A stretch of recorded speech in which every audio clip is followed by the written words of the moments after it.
Boa noite a todos. Com a permissão de Deus, nosso Pai, que a doce paz de nosso Mestre Jesus se faça presente nessa casa de caridade, trazendo a cada um de nós todo o fortalecimento, equilíbrio e bom ânimo de que tanto necessitamos. Conta-se que na Roma Antiga existia havia um homem conhecido por ser muito justo, um homem honesto, sempre disposto a auxiliar, sempre disposto a estender uma mão amiga, a ofertar uma palavra de conforto, uma palavra de auxílio. Aquela pessoa que nos dias de hoje a gente chamaria de pessoa nota 1000. Pessoa realmente muito boa. E certa vez ele teve um sonho. E nesse sonho lhe apareceu um anjo e lhe disse que as palavras de um de seus filhos ecoariam ao longo dos séculos. Aquele homem tinha 2 filhos. Um era poeta e o outro soldado militar. Pois bem, os anos foram passando, aquele homem foi envelhecendo, até que certo dia ele viu que uma criança ia ser atropelada por uma biga. Para quem não sabe, a biga era semelhante a uma carruagem puxada por 2 cavalos, e na tentativa de salvar a criança, ele se atirou na frente da biga e empurrou a criança. Ele realmente salvou a criança, só que ele foi atropelado pela biga e veio a desencarnar. No seu desencarne, aquele mesmo anjo do sonho apareceu para ele, para lhe receber, e disse que como ele tinha sido um homem muito justo, muito bom, dentro dos limites, era óbvio, mas ele poderia conceder um desejo para aquele homem. O homem virou para o anjo e disse: meu bom anjo, a vida também foi sempre muito boa comigo, sempre me ofertou de tudo, tive o amparo, sempre a presença dos benfeitores espirituais, então nada tenho a pedir para mim. Porém, certa vez, num sonho, o Senhor me apareceu e disse que as palavras de um dos meus filhos seriam relembradas e repetidas ao longo dos séculos. E qual pai não gostaria de saber quais palavras eram essas que o seu filho disse que foram repetidas ao longo dos séculos? Me diga, meu anjo, quais os versos do meu filho poeta se repercutiu e ficou conhecido ao longo dos séculos? O anjo sorriu e disse: é um pedido justo. Só que o seu filho poeta seus versos deles eram lindíssimos. Só que encantaram toda Roma. Só que com o final do reinado do imperador Tibério, aos poucos os versos dele também foram caindo ao esquecimento. As palavras que ecoaram ao longo dos anos da realidade foram do seu filho soldado. O homem estranhou: meu filho soldado? Ele sim. Seu filho soldado virou centurião e foi servir das mais distantes regiões do império. E lá na região da Palestina, de Jerusalém, certa vez um servo muito querido, porque ele gostava muito, tinha muito apreço, caiu doente. E na ânsia de ajudar esse servo, ele gastava com médicos, com medicamentos, só que nada resolvia. Até que ele ouviu falar de um rabi. Um rabi que passava de vilarejo em vilarejo, ele era capaz de curar todas as doenças. E ele se dispôs a ir atrás desse rabi, de vilarejo em vilarejo, até que pudesse chegar aonde esse homem estava. E ao longo do vilarejo, ele ia ouvindo histórias, ele ia ouvindo notícias, e falavam que aquele rabi era filho de Deus. Ele foi pegando um pouco do conhecimento das lições do rabi aqui e ali, enquanto ele procurava pelo rabi, até que finalmente ele consegue chegar numa aldeia de pescadores onde estava aquele rabi. E ao se aproximar daquele rabi e olhar em seus olhos, ali ele teve a plena convicção que aquele homem era realmente o Filho de Deus. Ele olha para o rabi e conta o caso, a história do seu servo que estava doente. E aquele homem se propõe a ir até a casa dele curar o seu servo. Pois foi nesse instante, e essas exatas palavras que seu filho proferiu, que ficou conhecida e repetida ao longo dos séculos. Senhor, não sou digno que entreis em minha morada, mas dizei uma só palavra e meu servo será salvo. E aqui, para que a gente possa continuar a narrativa, a gente se socorre dos evangelistas, né? E conta-se que certa vez um centurião que tinha, de fato, um servo muito amado que estava doente, foi até Jesus e pediu para que Jesus curasse esse servo. E que Jesus se propõe: nós vamos até a sua casa. Um homem vira para Jesus e fala: Senhor, eu tenho servos ao meu comando, Se eu digo a um vai, ele vai. Se eu digo a outro vem, ele vem. Eu tenho soldados ao meu comando. Se eu digo a um soldado meu faz, ele faz. Portanto, Senhor, eu não sou digno que entreis em minha casa, em minha morada, mas basta uma só ordem sua, uma só palavra sua, e meu servo será salvo. Jesus, repleto de emoção, olha para as pessoas que estavam ali e diz: jamais vi tamanha fé em alguém de Israel. Por isso que eu vos digo, que multidões virão do Oriente e do Ocidente e se sentarão ao lado do Pai, antes mesmo que os filhos da própria terra. Olha para o centurião e diz: vá, seja feita de acordo com a tua fé. E no que ele estava indo, já veio a notícia do servo que tinha sido curado. Na minha opinião, essa passagem, essa cura do servo do centurião, é uma das mais belos exemplos de fé do Evangelho. Por quê? Porque aquele centurião, ele não era judeu. Ele não tinha a expectativa da vinda do Messias, do Filho de Deus. Ele sequer conhecia as leis da Torá ali dos judeus.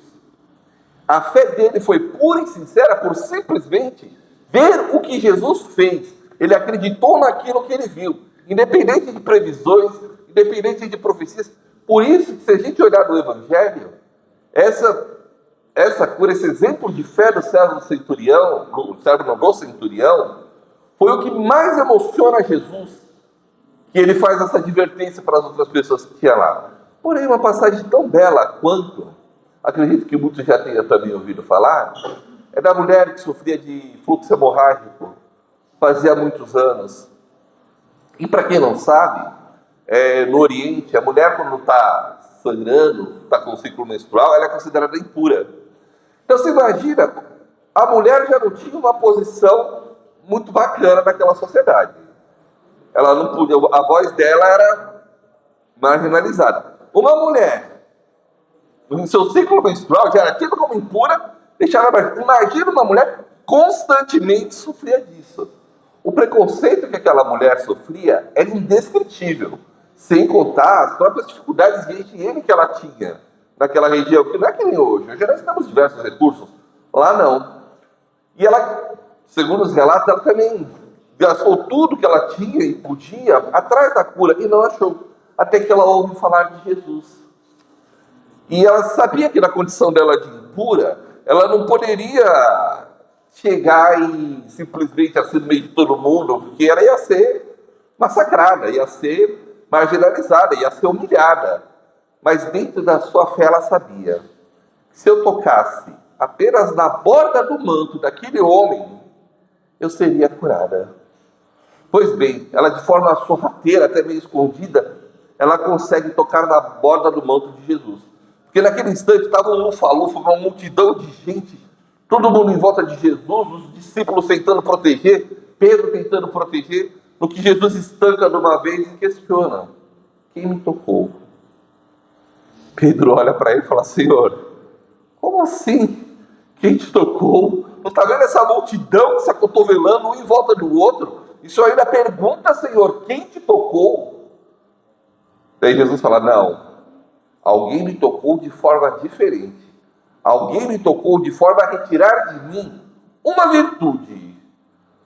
Todo mundo fica quieto e se afasta, a mulher se apresenta, conta a sua história e mostra que naquele instante, através da fé dela, veja, não foi um ato direcionado de Jesus, foi a fé pura daquela mulher, ela conseguiu extrair as energias curativas que ela precisava de Jesus e se curar. Por isso que eu acho que esse seria o segundo exemplo de fé da pessoa que ela acreditou numa força, ela foi atrás, ela fez o que estava ao seu alcance, conseguiu aquilo que ela buscava. E se nós olharmos ao longo da história do Evangelho, nós vamos ver diversos casos de pessoas que entregaram a sua confiança, entregaram as suas dores, entregaram as suas mazelas para Jesus, para Deus, para uma divindade superior, e conseguiram a cura que elas buscavam.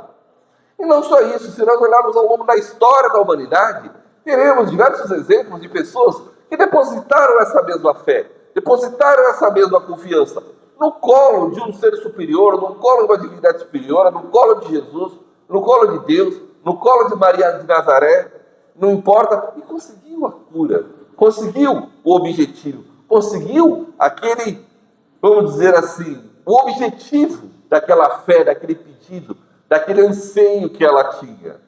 Seja esse qual for, seja de natureza for. Pois bem, Jesus já nos alertava, e a doutrina espírita vem também nos ensinar, e não só isso, a própria psicologia moderna também nos traz, e quando a gente acredita numa coisa, tem fé, não basta termos fé, precisamos também direcionar as nossas forças, as nossas energias, no sentido de buscar aquilo que a gente almeja, de procurar alcançar aquilo que a gente deseja. Um exemplo bem prático, não adianta eu esperar achar um emprego e não sair para distribuir um currículo. Eu preciso fazer minha parte, preciso distribuir o currículo, preciso ir das empresas, preciso enviar. Não adianta eu ansiar, ter fé que minha casa vai ser harmônica e eu não fizer a minha parte, não calar de vez em quando, não desculpar uma grosseria, não me modificar. Não adianta eu achar que, sei lá, se meu objetivo for emagrecer, melhorar de emprego, não importa o que seja a recuperação de alguém, mas a gente já começa a ver a necessidade que nós temos de realizar a nossa parte, de fazer o nosso esforço, que além da fé que a gente deposita no ser superior, a gente precisa em Deus, em Jesus, volto a repetir, independente, mesmo se a gente amplie para além da fé espírita, amplie para além da fé cristã, seja qual for a divindade que a gente tem dentro das nossas crenças, toda vez que a gente amplia a nossa fé, que a gente confia nessas forças, se a gente associa o nosso esforço, o nosso trabalho, a nossa dedicação para alcançar aquilo, nós atingimos o nosso objetivo. O centurião teve que buscar Jesus. A mulher, sequer ela pediu, mas ela fez de um tudo para alcançar a graça que ela queria. Para nós também é a mesma coisa. Porém, e também, tanto no nosso dia a dia como na história, a gente vê diversas pessoas que lutou, se esforçou, trabalhou e conseguiu, através do seu esforço, através da sua fé e das suas crenças, alcançar o objetivo que procurava, que determinava. Porém, quando, apesar da minha fé, apesar da minha confiança, apesar do meu esforço, apesar do meu trabalho, apesar de eu mover todas as energias que estão no meu alcance para um determinado fim, e quando a cura não chega? E quando o milagre não ocorre? E quando a graça que eu busco não é alcançada? Como fica a situação?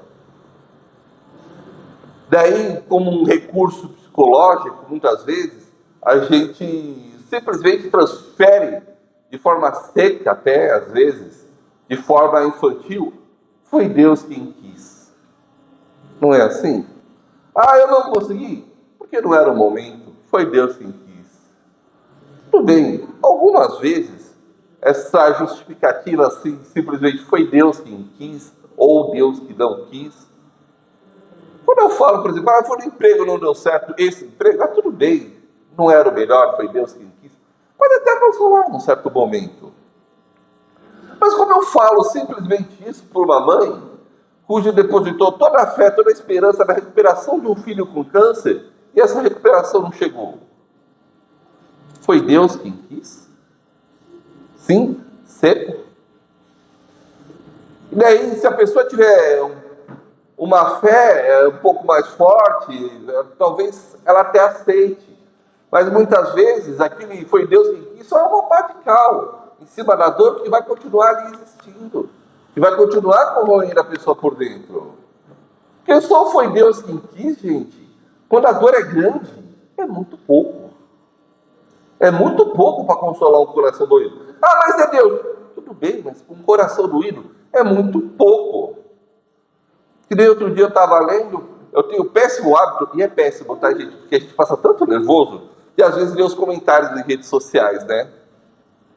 É péssimo. Nossa, quem lê sabe o nervoso que passa, de graça. Se dedicar para passar estresse. E outro dia eu estava lendo, não lembro nem qual era a situação. Eu sei que uma pessoa falou, graças a Deus, Deus quis que o fulano fosse curado. E alguém, não sei se por ironia, por revolta ou o quê, falou, tá, Então, se Deus quis que aquele fosse curado, os outros que morreram, Deus não quis? Como você explica para a mãe dos outros? Claro que essa pessoa, ela usou isso. No fundo, você percebia que era uma mágoa, um rancor dela, porque ela orientou todo o comentário dela no sentido de revolta contra Deus.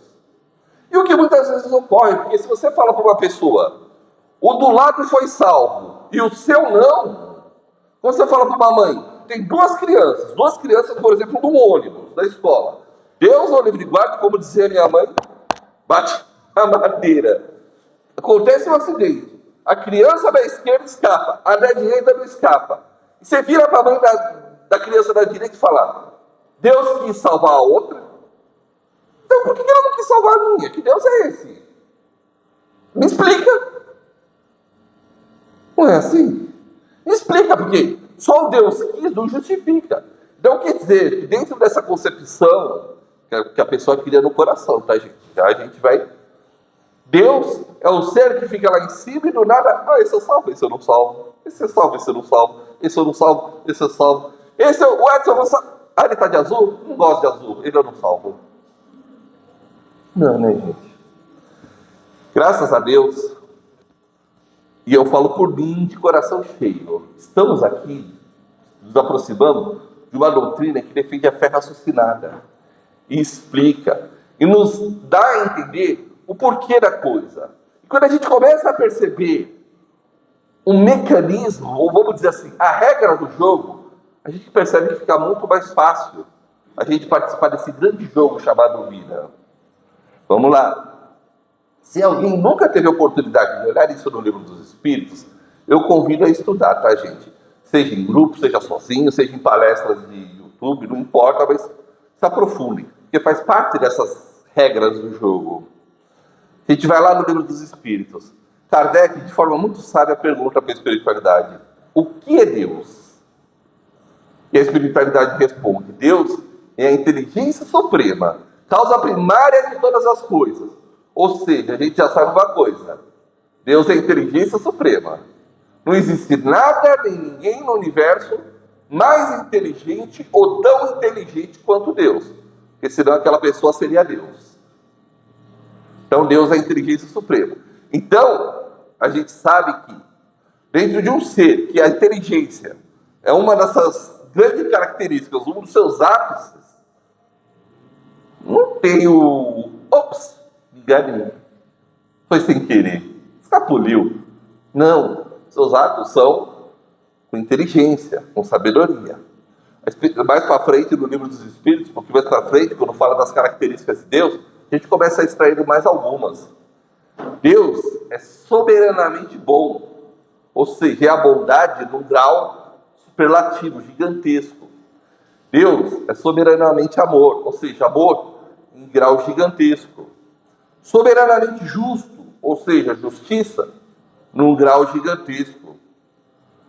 Deus é onipotente, ou seja, poder em grau máximo. Deus é onisciente, ou seja, sabe tudo.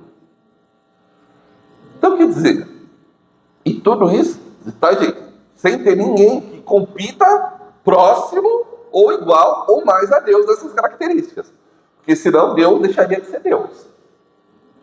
Então, quer dizer, se Deus é todo poder, todo justiça, todo amor, todo conhecimento, se algo acontece na minha vida, vocês concordam que passou por todos esses crivos de Deus?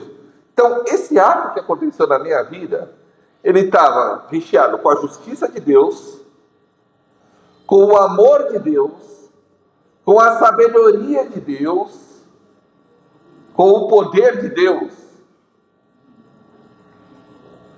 Não tem erro, não tem equívoco.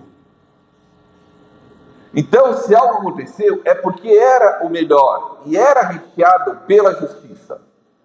E se a gente estudar um pouquinho mais a fundo a doutrina espírita, e não precisa nem ser tão a fundo, é mais a fundo só para compreender melhor, mas é a base da doutrina espírita. Quando a gente fala em espiritismo, a gente automaticamente associa aqui a reencarnação.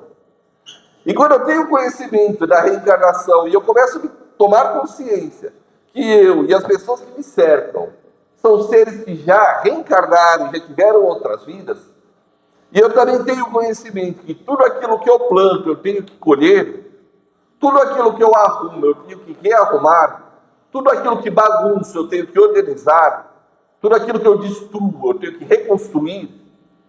Se eu começo a desenvolver esse conhecimento, eu começo a perceber que as dificuldades que chegam até o meu caminho, óbvio, se não forem as dificuldades que eu cacei nessa própria encarnação, tanto para mim como para aqueles que me cercam, são fruto das escolhas e das decisões do passado. Então, aquele filho que não foi salvo, não foi só porque Deus não quis salvar. Não, aquela família e aquele ser estavam resgatando débitos que eles deixaram para trás. Aí isso vai fazer a dor da mãe sumir? A dor não, porque mãe que é mãe vai sempre sentir saudades daquela criança. Uma coisa é você sentir saudades. Nossa, que saudades do meu filho, gostaria que ele estivesse aqui. Mas ele tem o percurso dele para caminhar. Outra coisa é, Deus arrancou meu filho de mim e não me deu nenhuma chance, que Deus malvado. Vocês percebem que a perspectiva de encarar essas situações de dificuldade no nosso caminho começa a ser diferente? A fé perseverante, ela consiste justamente naquela fé que, apesar de quando o que a gente quer não chega, eu continuo tendo fé em Deus, eu continuo tendo fé na espiritualidade. Por quê? Porque eu começo a ter um conhecimento de como a coisa funciona. Eu não sou mais uma vítima inocente de um Deus arbitrário, não. Eu sou o autor das minhas próprias escolhas. Muito pelo contrário. Deus é tão amoroso e tão justo que Ele minimiza as dificuldades que nós vamos passar muitas vezes, porque se a gente tivesse que encarar tudo de uma vez, o fruto de tudo aquilo que nós aprontamos, muitas vezes pode ser que a gente não aguentasse. Eu gosto muito de uma historinha que me fugiu agora. É de um dos livros do Chico, mas eu não lembro se a autoria é do Humberto de Campos ou do Hilário Silva. Vou ficar devendo isso para vocês, tá? Certo homem, ele cresceu, virou dirigente de uma casa espírita, e aquela pessoa muito boa, que ajudava, que levava a sério a sua tarefa da direção da casa espírita, ajudava todo mundo, procurava colocar tarefas de benefício assistencial da casa, aquela pessoa, sabe, aquele exemplo de espírita. E certa vez, num acidente lá no maquinário que ele trabalhava, houve um acidente e ele cortou, a máquina lhe cortou um dedo. Por favor, gente, sem alusão à presidência nem nada, tá?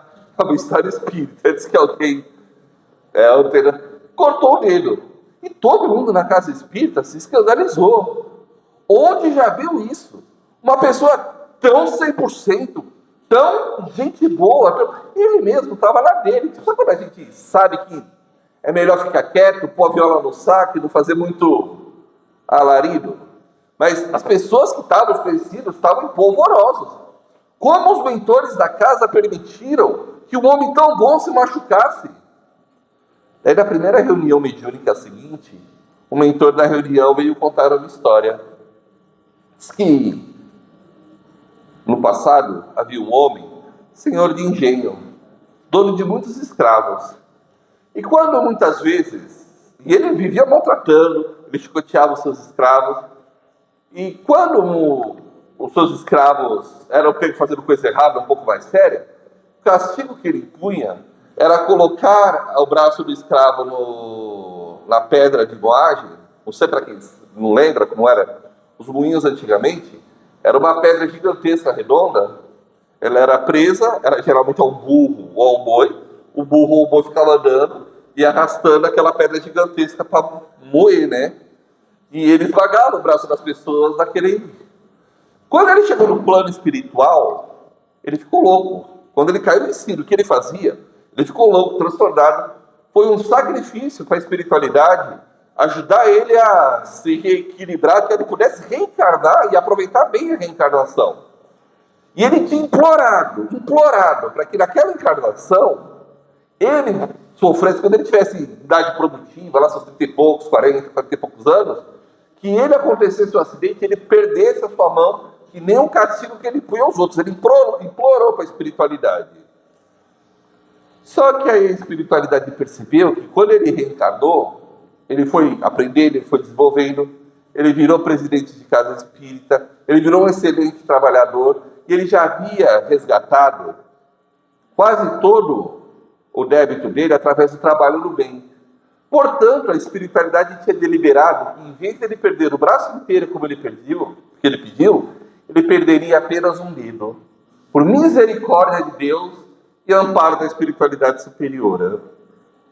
O homem que, graças a Deus, tinha ficado quieto, continuou. E para os outros que estavam polvorosos, revoltadíssimos, perceberam como era a misericórdia do Pai, como era o amparo da espiritualidade, que, apesar da dificuldade, apesar da tragédia, ali ainda tinha sido minimizada. Que não era nem uma questão de que tinha sido imposta, ele tinha implorado para receber aquele castigo. Então a gente percebe que as dificuldades que às vezes a gente tem ao longo do nosso caminho, e que mesmo a gente trabalhando, mesmo a gente se esforçando, mesmo a gente conseguindo, que não quer dizer que a gente não tem que continuar crendo, tendo fé, lutando, buscando. A gente tem sim, tá, gente? Porque a gente não sabe qual é o limite que foi imposto para as nossas... Então a gente tem que continuar. Só que mesmo se não vier, continuar a ter fé, continuar trabalhando, continuar persistindo, não virar uma pessoa revoltada, não virar uma pessoa amargurada, aquela pessoa triste que entra na casa espírita, parece que está de luto o tempo todo, desanimada, porque eu não consigo, nada do que eu peço alcança, não sei o quê. Faz uma autoanálise. Vê se está fazendo a tua parte, vê se está fazendo o que compete. Está fazendo a tua parte, está fazendo o que lhe compete, está fazendo o seu melhor. Entrega na mão de Deus, que tudo tem sua razão e seu momento de ser. A gente olha os grandes exemplos de fé dos evangelhos, das passagens, da história, e aqueles momentos são lindíssimos, que servem para ilustrar, que servem para nos dar realmente o ápice, o quanto a fé pode nos levar. Mas eu vou contar um segredo para vocês, gente. A verdadeira fé é aquela que nós nutrimos, pouco a pouco, ao longo do dia a dia. São aquelas pequenas confianças diárias que a gente deposita em Deus e na espiritualidade. É aquela pequena... Quando eu acordo, que eu vejo e falo, nossa, Deus me deu mais uma oportunidade, alguma razão de ser, tem que ter. Vou procurar encarar essa oportunidade como algo benéfico. Vou sorrir, vou procurar dar o meu melhor. Aquela pessoa, sei lá, que desagradável mora na minha casa, tudo bem que às vezes a culpa é nossa, para a gente transfere para o outro, mas vamos supor que o outro realmente seja o culpado. Mora na nossa casa, vou procurar ser paciente, ter uma razão de ser da pessoa estar ali.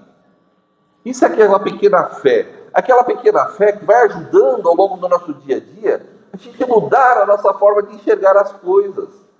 Enxergar na espiritualidade amiga o amparo constante ao longo do nosso dia a dia. Eu gosto de contar sempre um casinho. Eu não sei se faz muitos anos, na época que eu estava começando a frequentar a casa espírita. Se não foi a primeira, foi a segunda palestra que eu assisti na casa que eu trabalho. Um senhor, ele dava a fazer a palestra, o senhor José Maria. E ele contando uma vez, uma das palestras dele, uma vez ele foi na palestra numa casa espírita, e era um dia de festividade na casa, e estava tendo pintura mediúnica, sabe? Aquelas pictografias. Pois bem, para quem não sabe, material dessas pinturas é um material caro. Então mesmo um quadro pequeno, mesmo sendo uma casa de caridade, tem um custo, e não é um custo exatamente de R$10, é um material mais caro, um material de pintura. E ele, olhando as pinturas que a médium lá tinha feito, ele viu um quadrinho pequeno. Ele falou, esse quadro até daria no bolso, mas, nossa, tô apertado esses dias, deixa quieto, né? Eu não vou, deixa quieto, deixa uma outra oportunidade. Passou ali uns minutos, a médium pediu para chamar ele. Ele foi lá, a médium, o mentor pediu para te entregar esse quadro. Foi exatamente o quadro que ele tinha paquerado. Ele ficou surpreso, né? Não, imagina ali. Não, o mentor pediu para entregar esse quadro. Não, mas isso aqui... Ela brincou, agora, você vai querer que eu devolva para o mentor? Não, ele falou, não. Ele falou que para quem se dedica a tudo, isso aí pode levar. E ele saiu com o vídeo e ele falou para a gente, um quadro, Eu não ia me revoltar contra Deus se eu não tivesse aquele quadro. Não ia ficar triste se eu não tivesse aquele quadro. Não ia mudar minha vida negativamente se eu não tivesse com aquele quadro. O quadro em si não era algo imprescindível para eu continuar minha caminhada. Mas veja o carinho que a espiritualidade nos oferece, que eles quiseram me fazer um mimo. Porque aquilo lá foi mimo. Não tinha necessidade. Me fizeram um mimo. Agora, vocês imaginam, se essa coisa boba que era o quadro, a espiritualidade teve esse cuidado comigo, e eu não sou ninguém especial diferente de vocês, imaginem o quanto que a espiritualidade não nos acolhe, não nos ampara no dia a dia. Eu fiz uma brincadeira na casa que eu trabalho, eu fiz essa mesma palestra. Quer ver como a gente, no longo do nosso dia a dia, a gente fala de fé, mas a gente não age realmente com a fé que a gente pega, com aquela fé diária, com a confiança na presença da espiritualidade do nosso lado. A gente chega aqui na casa espírita, não chega? A gente cumprimenta o pessoal encarnado, não chega? Não cumprimenta? Reflexão pessoal, não precisa responder não, responder para si mesmo. Quem é que quando entra na casa espírita pensa: boa noite, espiritualidade amiga que está me acolhendo. Obrigado por vocês estarem aqui e já ter preparado todo o ambiente para a gente. A gente não faz, né? Daí eu perguntei, fiz o seguinte questionamento: será que a gente não faz por falta de fé, de confiança que a espiritualidade está aqui, ou por falta de educação mesmo? Vocês percebem que como... Claro, é uma brincadeira boba. Óbvio, a espiritualidade não vai ficar aqui chateada. Ai, nossa, hoje o Edson entrou aqui e não me deu bom dia. No máximo, meu mentor vai ficar com vergonha, né? Falar, olha, juro que eu não ensinei assim. Mas, para a gente ver como nos falta intimidade com a espiritualidade. Depois a gente se queixa que a gente às vezes está sozinho, está desamparado, não sei o quê. A gente não tem contato com a espiritualidade que nos cerca. A gente não procura enxergar Deus nas boas coisas da vida, numa árvore, numa flor, num passarinho cantando, nas pequenas coisas. Então a gente precisa começar a cultivar essa fé. Porque a fé nossa só se torna robusta e perseverante nas grandes dificuldades se a gente aprende a cultivar essa pequena fé ao longo do nosso dia a dia. Essa pequena confiança ao longo do nosso dia a dia. É aquela confiança de chegar e falar: eu sei que a espiritualidade amiga está aqui, está me protegendo. Eu sei, eu tenho confiança que o que tiver que acontecer, vou fazer minha parte, óbvio, mas apesar de tudo, o que tiver que acontecer, vai acontecer, porque tem que acontecer, mas a minha parte eu vou fazer. E a espiritualidade está do meu lado. Então a gente precisa começar a cultivar essa pequena confiança diária, essa pequena fé diária. Entregar nas mãos da espiritualidade, nas mãos de Deus, as nossos anseios mesmo, e fazer a nossa parte. Tudo bem, pessoal? Então que a gente possa realmente, a cada dia, plantar, não apenas essa fé diária, mas essa intimidade com a espiritualidade que nos acolhe, a espiritualidade que nos ampara a cada dia e a cada instante. Tá bom? Muito obrigado a todos. Que as bênçãos de Deus, nosso Pai, recaiam sobre cada um de nós, que a gente possa voltar para os nossos lares e refletir. E começar já hoje à noite, antes de dormir, de fechar os olhinhos, para bater um bate-papo com Deus e com a espiritualidade e falar: ó, estou aqui. Nem que seja que nem aquela antiga historinha. Zé, Senhor, Jesus, estou aqui. É o Zé, viu? Nem que seja. Jesus, estou aqui. É o Edson, tá? E já é um começo. Tá bom? Muito obrigado a todos.